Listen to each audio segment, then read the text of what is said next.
play ball with me? But you see I'm busy cleaning this gun. Never spent time with his kids. He never once threw a pitch. He never once took a walk.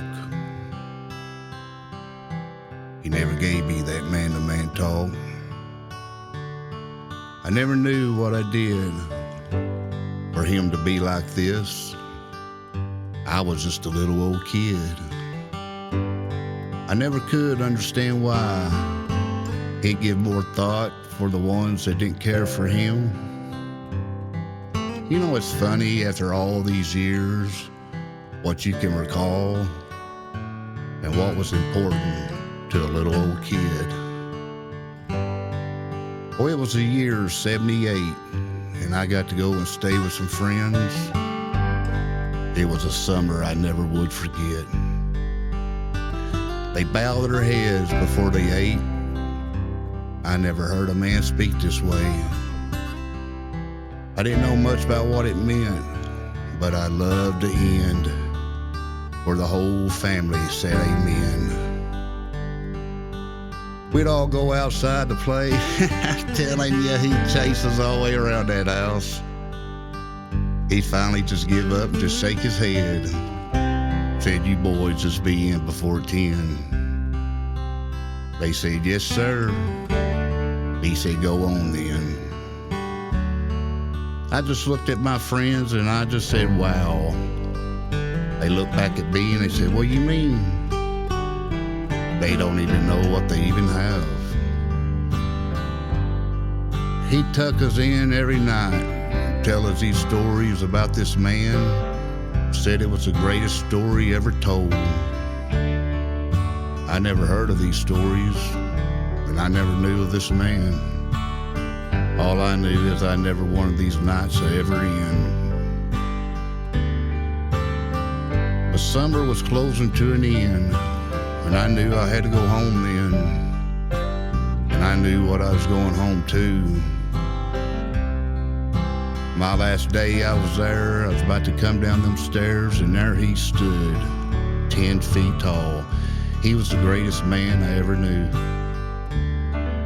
I didn't know about what I was going to say, or if I could say anything at all, or just shake the man's hand and just tell him thanks. I fell right to my knees. I begging him if I could stay. I'd sleep there on the couch. I promised him I'd behave.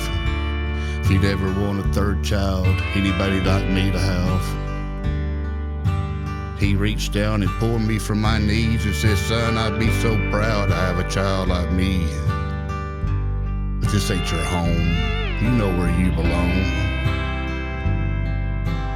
He looked me in the eyes and said, "Son, you remember them stories? Well, they're true. And he lives inside of you. Wherever you go, whatever you do, he'll always be with you. He loves you, son. He has a purpose for you."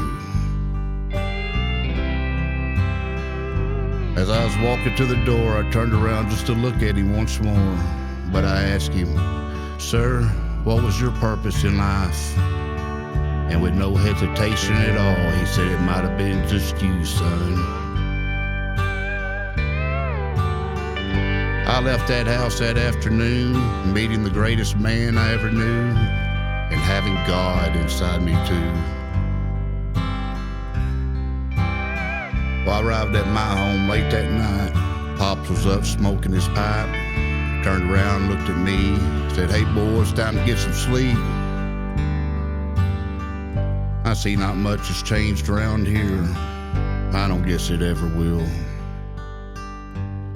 But years went by pretty fast. Before I knew it, I was almost a man. And talks got easier between me and Dad. I started telling him about this man, about the greatest story ever told.